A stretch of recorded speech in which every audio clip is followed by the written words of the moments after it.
ನಿನ್ನೆ ತಾನೇ ಅಧಿಕೃತವಾಗಿ ಏನೇನು ದಾಖಲೆಗಳು ತೆಗೆದುಕೊಬೇಕಂತೇಳಿ ಸರ್ಕಾರದಿಂದ ಒಂದು ನಮ್ಗೆ ಆದೇಶ ಕ್ಲಿಯರ್ ಆಗಿ ಬಂದಿರೋದ್ರಿಂದ ನಮ್ಮ ಅಧಿಕಾರಿಗಳು, ರೆವಿನ್ಯೂ ಅಧಿಕಾರಿಗಳು ಮತ್ತೆ ಎಲ್ಲ ಸದಸ್ಯರು ಸೇರಿ ಒಂದು ಚರ್ಚೆ ಮಾಡಿ ಗ್ರಾಮ ಠಾಣಾ ಖಾತೆ ಯಾವ ರೀತಿ ಮಾಡಬೇಕು, ಗ್ರಾಮ ಠಾಣಾ ಬಿಟ್ಟು ಅಪ್ರೂವ್ಡ್ ಲೇಔಟ್ ಯಾವ ತರ, ತಿರ್ಗಾ ಏನು ಹೌಸ್ ಲಿಸ್ಟ್ ಯಾವ ತರ ಅಂತ ಎಲ್ಲ ಸಮಸ್ಯೆಗಳ ಬಗ್ಗೆ ಚರ್ಚೆ ಮಾಡಿ ಇವತ್ತು ಎಲ್ಲ ಒಂದು ತೀರ್ಮಾನಕ್ಕೆ ಬಂದು ಈಗ ನಗರಸಭೆಯಿಂದ ಅಧಿಕೃತವಾಗಿ ಒಂದು ಅರ್ಜಿ ನಮಗೆ ಸರ್ಕಾರದಿಂದ ಬಿಡುಗಡೆ ಆಗಿದೆ.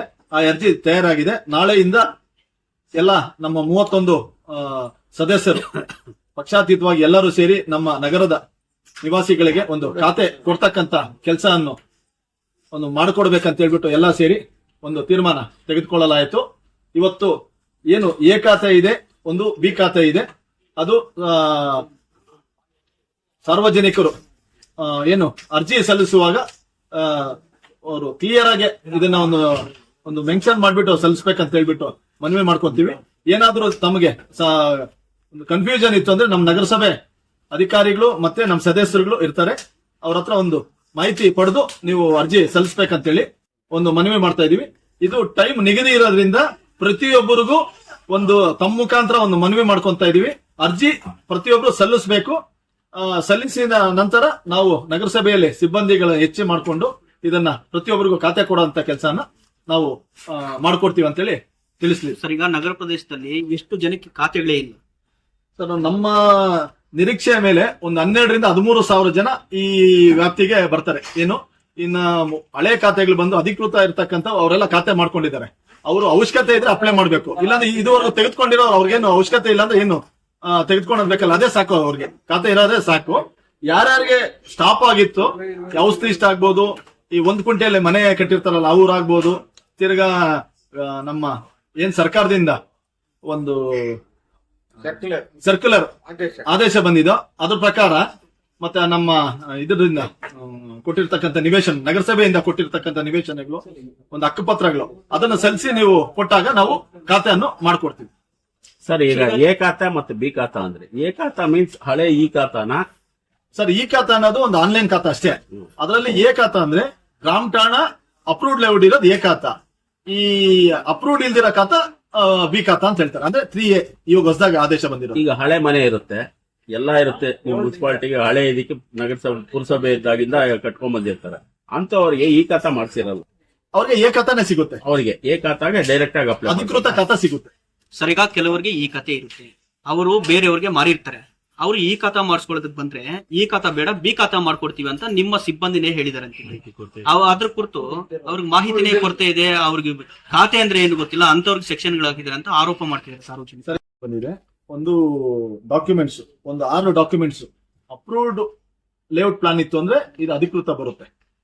ಒಂದು ತಮ್ಗೆಲ್ರಿಗೂ ಈಗ ಒಂದು ಕಾಪಿ ನಾನು ಹೇಳ್ತಿರೋದು, ನೀವು ಹೆಚ್ಚು ಈ ಖಾತೆ ಇರುತ್ತೆ ಅನ್ಕೊಳ್ಳಿ, ರಿಜಿಸ್ಟರ್ಡ್ ಆಗಿರುತ್ತೆ, ತಗೊಂಡಿರೋರು ಈ ಖಾತೆನೇ ಮಾಡಿಸ್ಕೋಬೇಕು. ಈ ಖಾತೆ ಎಲ್ಲಿಗೆ ಬಂದಿದ್ರೆ ನಗರಸಭೆಗೆ ಈ ಖಾತೆ ಆಗಲ್ಲ ಬಿ ಖಾತೆ ಮಾಡಿಸ್ಕೊಳ್ಳಿ ನೀವು ಅಂತ ಹೇಳ್ತಾರಂತೆ. ಅದ್ರ ಬಗ್ಗೆ ಏನೆಲ್ಲ ಕನ್ಫ್ಯೂಸ್ ಆಗ್ಬೇಕು. ಈ ಖಾತೆ ಅಂದ್ರೆ ಅದು ಆನ್ಲೈನ್ ಖಾತೆ ಅಷ್ಟೇ. ಅದು ಅಧಿಕೃತ, ಅನಧಿಕೃತ. 3A ಅಂದ್ರೆ ಅಧಿಕೃತ, 3A ಅಂದ್ರೆ ಅನಧಿಕೃತ. ಕನ್ಫ್ಯೂಷನ್ ಯಾರು ಆಗ್ಬೇಕಾಗಿರೋ ಇದಿಲ್ಲ. ಏನು ಅಪ್ರೂವ್ಡ್ ಲೇಔಟ್ ಹಳೆ ಗ್ರಾಮ ಠಾಣಾ ಇದೆ ಅವ್ರಿಗೆ ಅಧಿಕೃತನೇ ಸಿಗುತ್ತೆ. ಈ ಯಾರು ಅಪ್ರೂವ್ಡ್ ಆಗ್ದಿರಾ ಈ ಸರ್ವೆ ನಂಬರ್ಗಳಲ್ಲಿ ಕಟ್ಕೊಂಡಿರ್ತಾರೋ, ಹೌಸ್ ಲಿಸ್ಟ್ ಇರ್ತೈತೋ, ಇದು ರೀಸೆಂಟ್ ಆಗಿ ಆಗಿರ್ತೈತೋ ಅವ್ರಿಗೆ ಮಾತ್ರ 3A ಅಂದ್ರೆ ಅನಧಿಕೃತ ಖಾತಾ ಬರುತ್ತೆ. ಈಗ ಸಾರ್ವಜನಿಕರಲ್ಲಿ ಮನವಿ ಮಾಡ್ತೀವಿ. ಈಗ ಏನು ಅರ್ಜೆಂಟ್ ಇದು ನಮ್ಮ ಟೈಮ್ ನಿಗದಿ ಇರೋದ್ರಿಂದ 2024-25 ಟ್ಯಾಕ್ಸ್ ಇಷ್ಟು ನೀವು ಕಟ್ಟಿ 1 ವರ್ಷದ ಕಟ್ಟಿ ಸಲ್ಲಿಸಿದ್ರೆ ಸಾಕು, ನೀವು ಈಗ ಖಾತೆ ಬದಲಾವಣೆ ಆಗುತ್ತೆ. ನಮ್ಗೆ ಅಷ್ಟು ಮಾತ್ರ ನಮ್ಗೆ ಸರ್ಕಾರದಿಂದ ಒಂದು ಆದೇಶ ಸಿಕ್ಕಿದೆ. ಸರ್, ಈಗ ಡಾಕ್ಟರ್ ಕೆ ಸುಧಾಕರ್ ಅವರು ಕೊಟ್ಟಿದ್ದ 22,000 ನಿವೇಶನಗಳು ಹಕ್ಕುಪತ್ರಗಳ ಸಮೇತ ಸರ್ಕಾರಕ್ಕೆ ವಾಪಸ್ ಹೋಗಿದೆ ಅಂತ ಪ್ರದೀಪ್. ಇಲ್ಲ, ವಾಪಸ್ ಹೋಗಿಲ್ಲ. ಅದು ಅಧಿಕೃತವಾಗಿ ಕೊಟ್ಟಿರೋದು. ಅದ್ರ ಬಗ್ಗೆ ನಾನು ಅಧಿಕಾರಿಗಳಲ್ಲಿ ಮೇಲಿನ ಅಧಿಕಾರಿಗಳಲ್ಲಿ ಚರ್ಚೆ ಮಾಡ್ಬಿಟ್ಟು ಯಾವ ರೀತಿ ಅವ್ರಿಗೆ ಖಾತಾ ಮಾಡ್ಕೊಡ್ಬೇಕು ಅದು ಚರ್ಚಿಸಿ ಅವ್ರಿಗೆ ಖಾತಾ ಮಾಡ್ಕೊಡೋ ಅಂತ ಕೆಲಸವನ್ನು ನಾವು ಮಾಡ್ಕೊಡ್ತೀವಿ. ಈ ಬಿ ಖಾತೆಗೆ ವಾರ್ಡ್ ವಾರು ಹೆಂಗೆ ಇದ್ ಮಾಡಿದ್ರಿ ಸರ್? ಸರ್, ಈಗ ವಾರ್ಡ್ ವಾರು ಈಗ ಎಲ್ಲಾ ಚರ್ಚೆ ಮಾಡಿದೀವಿ. ಅಧಿಕೃತವಾಗಿ ಎಲ್ಲಾ ಕಡೆ ನಮ್ಮ ಸಿಬ್ಬಂದಿ ಮತ್ತೆ ನಮ್ಮ ಸದಸ್ಯರನ್ನ ಎಲ್ಲ ಕೊಟ್ಟು ಸಾರ್ವಜನಿಕರಿಗೆ ಒಂದು ಬಗೆಹರಿಸೋ ಅಂತ ಕೆಲಸ ನಾವು ಪಕ್ಷಾತೀತವಾಗಿ 31 ಸದಸ್ಯರು ಬಡವರ ಕೆಲಸ. ಇದು ಟೈಮ್ ನಿಗದಿ ಆಗಿರೋದ್ರಿಂದ ಎಲ್ಲರೂ ಸ್ಪಂದಿಸ್ಬೇಕಂತೇಳಿ ಎಲ್ಲರಲ್ಲೂ ಮನವಿ ಮಾಡ್ತಾ ಇದ್ದೀನಿ, ಸಾರ್ವಜನಿಕರಲ್ಲೂ ಮನವಿ ಮಾಡ್ತಾ ಇದ್ದೀನಿ. ಪ್ರತಿಯೊಬ್ಬರು ಇದಕ್ಕೆ ಅರ್ಜಿ ಸಲ್ಲಿಸಿ ನೀವು ಖಾತೆಯನ್ನು ತೆಗೆದುಕೊಳ್ಳಿ. ನಗರಸಭೆಯ ಆವರಣದಲ್ಲಿ ಇವತ್ತೇನು ತುರ್ತು ಸಭೆ ಕರೆಯಲಾಗಿತ್ತು. ಬಹಳ ಮಹತ್ವ ಪಡೆದುಕೊಂಡಿದೆ. ಕಾರಣ ಇದು ಶಿಷ್ಟಾಚಾರದ ಪ್ರಕಾರ ನಡಿಬೇಕಿತ್ತು. ಅದು ಈಗಾಗಲೇ ನಮ್ಮ ಅಧ್ಯಕ್ಷರ ಅಧ್ಯಕ್ಷತೆಯಲ್ಲಿ ನಾವು ಈಗಾಗಲೇ ಶಿಷ್ಟಾಚಾರದಂತೆ ಎಲ್ಲ ನಗರಸಭಾ ಸದಸ್ಯರುಗಳಿಗೂ ಸಭೆಗೆ ಆಹ್ವಾನ ಮಾಡಿ ಇವಾಗ ಸಭೆ ಭಾಳ ಅಚ್ಚುಕಟ್ಟಾಗಿ ಈ ಚಿಕ್ಕಬಳ್ಳಾಪುರ ನಗರ ಜನತೆಯ ಬಹುದಿನಗಳ ಬೇಡಿಕೆ ಏನಿತ್ತು, ಖಾತೆ ಸಮಸ್ಯೆ, ಅದು ಈಡೇರುವಂತಹ ಒಂದು ಅವಕಾಶ ಈಗ ಬಂದಿದೆ. ಕಾರಣ ಎ ಖಾತೆ ಮತ್ತು ಬಿ ಖಾತೆ ಅಂತೇಳಿ ಈಗಾಗಲೇ ಸರ್ಕಾರ ಘೋಷಣೆ ಮಾಡಿದೆ. ಸರ್ಕಾರಕ್ಕೆ ನಾನು ಅಭಿನಂದನೆ ಸಲ್ಲಿಸ್ತೀನಿ. ಅದೇ ರೀತಿ ನಗರದಲ್ಲಿರ್ತಕ್ಕಂಥ ಬಹಳಷ್ಟು ಜನರಿಗೆ ಗೊಂದಲ ಇದೆ. ಕಾರಣ ಈಗಾಗಲೇ ಖಾತೆ ಆಗಿರ್ತಕ್ಕಂಥವರು ಅರ್ಜಿ ಸಲ್ಲಿಸಬೇಕಂತೇಳಿ ಕೆಲವು ಭಾಳಷ್ಟು ವ್ಯಕ್ತಿಗಳು ಹೇಳೋ ಅಂಥದ್ದಾಗ್ತಾ ಇದೆ. ನಿಜವಾಗೂ ಚಿಕ್ಕಬಳ್ಳಾಪುರದಲ್ಲಿರ್ತಕ್ಕಂಥ ಪ್ರತಿಯೊಬ್ಬ ನಾಗರಿಕರು ಇದನ್ನು ಗಮನದಲ್ಲಿ ಇಟ್ಕೊಂಡು ಕೇಳಿಸ್ಕೋಬೇಕು, ಮನವಿ ಮಾಡ್ತಾ ಇದ್ದೀವಿ. ಈಗಾಗಲೇ ಖಾತೆ ಆಗಿರ್ತಕ್ಕಂಥವರು, ಎ ಖಾತೆ ಆಗಿರ್ತಕ್ಕಂಥವರು ಮತ್ತೊಂದು ಸಾರಿ ಅರ್ಜಿ ಸಲ್ಲಿಸೋವಂಥದ್ದು ಬೇಡ. ಕಾರಣ ಒಂದು ವೇಳೆ ಫ್ರೆಶ್ ಕಾಪಿ ಬೇಕು ಅಂತ ಹೇಳಿದ್ರೆ ತಾವು ಅರ್ಜಿ ಸಲ್ಲಿಸಬೇಕಾಗ್ತದೆ. ಈಗ ಬಿ ಖಾತೆ ಆಂದೋಲನ ನಡೀತಾ ಇದೆ ಸರ್ಕಾರದ ವತಿಯಿಂದ. ಇದನ್ನು ಪ್ರತಿಯೊಬ್ಬರೂ ಸದುಪಯೋಗ ಪಡಿಸ್ಕೋಬೇಕು. ಎಕ್ಸ್ಪೆಷಲಿ ಏನು ಗ್ರಾಮ ಠಾಣೆಯಿಂದ ನಮಗೇನು ಹಸ್ತಾಂತರ ಆಗಿತ್ತು ನಮಗೆ ಬುಕ್ಗಳು, ಅದರಲ್ಲಿ ಸುಮಾರು ಒಂದು 6,000ಕ್ಕಿಂತ ಹೆಚ್ಚು ನಿವೇಶನಗಳಿಗೆ ನಾವು ಅಧಿಕೃತವಾಗಿ ಯಾವುದೇ ಒಂದು ದಾಖಲೆಗಳು ಕೊಟ್ಟಿರ್ತಕ್ಕಂಥದ್ದು ಇರಲಿಲ್ಲ. ಅವರಿಗೆ ಮೂಲಭೂತ ಸೌಕರ್ಯಗಳು ನಾವು ಈಗಾಗಲೇ ಎಲ್ಲ ವ್ಯವಸ್ಥೆ ಮಾಡ್ತಾ ಇದ್ವಿ. ಅಂಥವ್ರಿಗೆ ಅವರು ಕಂದಾಯ ಕಟ್ಟೋದಕ್ಕೆ ರೆಡಿ ಇದ್ದರು, ಆದರೆ ದಾಖಲೆ ಮಾಡ್ಕೊಳ್ಳೋಕ್ಕಾಗ್ತಾ ಇರಲಿಲ್ಲ. ಅವರ ಆಸ್ತಿಗೆ ಅವರು ದಾಖಲೆ ಮಾಡ್ಕೊಳ್ಳೋ ಅಂಥ ಅವಶ್ಯಕತೆ ಈಗ ಬಂದಿದೆ. ಈ ಅವಕಾಶನ ಯಾರು ಕೈ ಬಿಡಬೇಡಿ, ಸದುಪಯೋಗ ಪಡಿಸ್ಕೊಳ್ಳಿ. ಅದೇ ರೀತಿ ಈಗಾಗಲೇ ಚಿಕ್ಕಬಳ್ಳಾಪುರದಲ್ಲಿ ಅಧಿಕೃತವಾಗಿ 14 ಒಂದು ಕೊಳಚೆ ಪ್ರದೇಶ ಅಂತೇಳಿ ನಿಗದಿಯಾಗಿದೆ. ಆ 14 ಕೊಳಚೆ ಪ್ರದೇಶದ ನಿವಾಸಿಗಳು, ಎಕ್ಸಾಂಪಲ್ ತಗೊಳ್ಳಿ, ಈಗ ಮುನ್ಸಿಪಲ್ ಕಾಲೇಜ್ ಮುಂದೆ ಸುಮಾರು 600ಕ್ಕಿಂತ ಹೆಚ್ಚು ಮನೆಗಳಿದ್ದಾವೆ. ಅಲ್ಲಿ ಒಂದು ಮನೆಗೂ ದಾಖಲೆಗಳಿಲ್ಲ. ಕಾರಣ ಅಲ್ಲಿ ಸುಮಾರು 40ರಿಂದ 50 ವರ್ಷದಿಂದ ವಾಸ ಮಾಡ್ತಾ ಇದ್ದಾರೆ. ಅದೇ ರೀತಿ ಕಂದವಾರದಲ್ಲಿ, ಗಂಗನಮಿದ್ದಿಯಲ್ಲಿ, ನಮ್ಮ ಇಂದಿರಾನಗರದಲ್ಲಿ, ಅದೇ ರೀತಿ ಹಲವಾರು ಜಾಗದಲ್ಲಿ, ಅಂದರೆ 14 ಜಾಗದಲ್ಲಿ ಗ್ರಾಮ ಠಾಣೆ ಇದ್ರೂ ಕೂಡ ಅವರಿಗೆ ಯಾವುದೇ ದಾಖಲೆಗಳಿಲ್ಲ. ಅಂಥವ್ರಿಗೆಲ್ಲನೂ ಕೂಡ ಈಗಾಗಲೇ ಒಂದು ಸಭೆಯಲ್ಲಿ ತೀರ್ಮಾನ ಆಗಿದೆ. ನಮ್ಮ ಆಯುಕ್ತರಿಗೂ ಗಮನಕ್ಕೆ ತಂದಿದ್ದೀವಿ. ಯಾರು ಸ್ಲಮ್ ಬೋರ್ಡು ಸಂಬಂಧಪಟ್ಟ ಅಧಿಕಾರಿಗಳಿದ್ದಾರೆ ಅವ್ರನ್ನ ಕೂಡಲೇ ಒಂದು 2-3 ದಿನಗಳಲ್ಲಿ ಅವ್ರನ್ನ ಕರೆಸೋವಂಥದ್ದಾಗಬೇಕು. ಅವರು ಅಲ್ಲಿರ್ತಕ್ಕಂಥ ನಿವಾಸಿಗಳಿಗೆ ಇಂಥ ಒಂದು ಆದೇಶದ 3 ತಿಂಗಳು ಇರೋದ್ರಿಂದ ಅಷ್ಟೊಳಗಡೆ ಅವ್ರಿಗೆ ಹಕ್ಕುಪತ್ರಗಳನ್ನು ನೀಡಿ ನಮ್ಮ ನಗರಸಭೆಯಲ್ಲಿ ಖಾತೆಗಳಾಗಿ ಪರಿವರ್ತನೆ ಮಾಡಿಕೊಡೋದಕ್ಕೆ ಅವಕಾಶ ಮಾಡಿಕೊಡ್ಬೇಕಂತೇಳಿ ಭಾಳ ಅಚ್ಚುಕಟ್ಟಾಗಿ ಮಾತಾಡಿದ್ದೀವಿ. ಅದೇ ರೀತಿ ಖಾತೆ ವಿಚಾರದಲ್ಲಿ ದಳ್ಳಾಳಿಗಳ ಹಾವಳಿ, ಭ್ರಷ್ಟಾಚಾರ ಇರಬಾರದು, ಪಾರದರ್ಶಕವಾಗಿ ಇರಬೇಕು ಎಂಬುದೇ ಎಲ್ಲರ ಅಭಿಲಾಷೆ. ಯಾವುದೇ ಕಾರಣಕ್ಕೂ ಕೂಡ ಅಂಥದಕ್ಕೆ ಈ ಚಿಕ್ಕಬಳ್ಳಾಪುರ ಜನತೆ ಅವಕಾಶ ಮಾಡಿಕೊಡ್ಬೇಡಿ. ಪ್ರಾಮಾಣಿಕವಾಗಿ ಕೆಲಸ ಮಾಡ್ಬೇಕು ಅನ್ಕೊಂಡಿದ್ದೀವಿ. ಪ್ರತಿಯೊಬ್ಬರೂ ಸಂಕಲ್ಪ ತಗೊಂಡಿದ್ದೀವಿ. ಈ ಚಿಕ್ಕಬಳ್ಳಾಪುರ ಜನತೆಗೆ ಒಂದು ಖಾತೆ ಮಾಡಿಕೊಟ್ಟು ಅವರ ಆಸ್ತಿಗಳಿಗೆ ಅವ್ರನ್ನ ಹಕ್ಕದಾರನಾಗಿ ಮಾಡಿಕೊಡುವಂಥದ್ದು ಆಗಬೇಕು. ಇಲ್ಲಿ ನಾವು ಏನು ಮಾಡ್ತಾ ಇದ್ದೀವಿ, ನಾವು ಮನೆ ಕೊಡ್ತಾ ಇಲ್ಲ, ಮಾಳಿಗೆ ಕೊಡ್ತಾ ಇಲ್ಲ, ನಿವೇಶನಗಳು ಕೊಡ್ತಾ ಇಲ್ಲ, ಅವರ ಆಸ್ತಿಗೆ ಅವ್ರಿಗೆ ದಾಖಲೆ ಮಾಡಿಕೊಡುವಂಥದ್ದು ಆಗ್ತಾ ಇದೆ. ಅದನ್ನು ಬಿಟ್ಟು ಕೆಲವರು ಅನವಶ್ಯಕವಾಗಿ ಹೆಚ್ಚು ಪ್ರಚಾರ ತಗೊಳ್ಳುವಂಥದ್ದು ಆಗ್ತಾ ಇದೆ. ಇದು 224 ಕ್ಷೇತ್ರಗಳಿಗೂ ಅನ್ವಯ ಆಗುವಂತ ಆದೇಶ ಆಗಿದೆ. ಬರೀ ಚಿಕ್ಕಬಳ್ಳಾಪುರಕ್ಕೆ ಮಾತ್ರ ಬಂದಿರತಕ್ಕಂಥ ಆದೇಶ ಅಲ್ಲ, ಇದು 224 ಎಲ್ಲಾ ಕ್ಷೇತ್ರಗಳಿಗೂ ಆದೇಶ ಒಂದೇ ಆಗಿರೋದ್ರಿಂದ ಹೆಚ್ಚು ಪ್ರಚಾರ ಅವಶ್ಯಕತೆ ಇಲ್ಲ. ಕಾರಣ ನಾವು ದಾಖಲೆ ಮಾಡಿಕೊಡ್ಬೇಕು, ಅವ್ರ ಕಡೆಯಿಂದ ತೆರಿಗೆ ಕಟ್ಟಿಸ್ಕೊಳ್ಬೇಕು. ಯಾವುದೇ ಕಾರಣಕ್ಕೂ ಬೇಕಾದ್ರೆ ಹೆಚ್ಚು ಮನವಿ ಮಾಡೋಣ, ಬಂದು ಈ ಒಂದು ಅವಕಾಶನ ಸದುಪಯೋಗ ಪಡಿಸ್ಕೊಳ್ಳಿ ಅಂತ ಹೇಳೋ ಅಂಥದ್ದಾಗಬೇಕು. ಅದೇ ರೀತಿ ಈಗಾಗಲೇ ಅರ್ಜಿ ಸ್ವೀಕರಿಸಿದ ನಂತರ ಮತ್ತೊಂದು ಸುತ್ತು ವಾರ್ಡ್ಗಳಿಗೆ ತೆರಳಿ ಅರ್ಜಿ ಸ್ವೀಕಾರ ಮಾಡಲಾಗುವುದು. ಯಾವುದೇ ಕಾರಣಕ್ಕೂ ಒಂದು 3 ದಿನ 4 ದಿನ ಬಂದು ತಿರುಗಿ ಅರ್ಜಿ ಸ್ವೀಕಾರ ಮಾಡಲ್ಲ ಅಂತ ಹೇಳಿಲ್ಲ. ಯಾರ್ಯಾರು ಏನು ನೀವು ಕೊಡಬೇಕಾಗಿದೆ, ನಗರಸಭೆ ಏನು ಹೊರಡಿಸುತ್ತೆ, ನಾಳೆಯಿಂದ ಏನು ಪಾಂಪ್ಲೆಟ್ಸ್ ಕೊಡುತ್ತೆ, ಅದರಂತೆಯೇ ಹಿಂದೆ 14 ದಾಖಲೆಗಳು ಬೇಕು ಅಂತೇಳಿ ಈಗಾಗಲೇ ಕರಪತ್ರಗಳು ತಾವು ನೋಡಿದ್ದೀರಾ. ಅಷ್ಟೊಂದು ದಾಖಲೆಗಳು ಅವಶ್ಯಕತೆ ಇಲ್ಲ. ಕೇವಲ ಒಂದು 6 ದಾಖಲೆಗಳು ಕೊಟ್ರೆ ಸಾಕು, ನಿಮಗೆ ಖಾತೆಯಾಗಿ ಪರಿವರ್ತನೆ ಆಗುತ್ತೆ. ಯಾರು ಕನ್ಫ್ಯೂಸ್ ಆಗೋದು ಬೇಡ. ಹಿಂದೆ ನೋಡಿರ್ತಕ್ಕಂಥ ಕರಪತ್ರಗಳಿಗೆ ಹೆಚ್ಚು ಅವಕಾಶ, ಹೆಚ್ಚು ಮಾನ್ಯತೆ ಕೊಡುವಂಥದ್ದನ್ನ ಬೇಡ.